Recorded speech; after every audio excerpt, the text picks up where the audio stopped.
অ' guys কেনে আছে? মই ভাবিলোঁ আজি আপোনাক নলবাৰী ভাষাতে মই যি পাৰোঁ সেইখিনিয়ে ক'ম।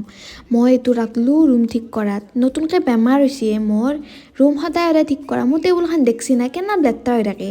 কিন্তু কি কৰিম কওকচোন, কলেজৰ পৰীক্ষা কিবা পৰীক্ষা একো ঠিক কৰিবই হোৱা নাই। আজি ভাবিলোঁ যিখিনি লাগে সেইখিনি ৰাখিম, যিখিনি নালাগে সেইখিনি পেলাই দিম। ৰুম চুম ঠিক কৰাৰ পাছত দেখোন নিজৰ ৰুমটোৱে কিবা বেলেগৰ ৰুম লাগে। কি যি ক'ম নহয়। মোৰ পিছে ৰুমটো ইমানো ডাঙৰ নহয় দিয়ক। মোৰ নিজৰ কাৰণে হৈ যায় ধুনীয়াকৈ। আপোনালোকে পিছে নাহাঁহিব। মই নিজকেলি হৈ গ'লেই হ'ল আৰু। মায়ে কৈছিল বোলে যাবাৰ গেলা বোলে ৰাতি বাহিৰত পেলাব নাপবে। সেইটো কাৰণে ৰুমৰ ভিতৰতে ৰাখি দিছোঁ। মই পিছে মুখত ফেচ ৱাছ নলগাওঁ দিয়ক। মই চাবোনকে লগাওঁ। আৰু লগাওঁ চবচে বেছি নাৰিকলৰ তেল। আজি নাৰিকলৰ তেলটো গোটামাত ধৰিছে, এনাম ঠাণ্ডা পৰিছে নহয়।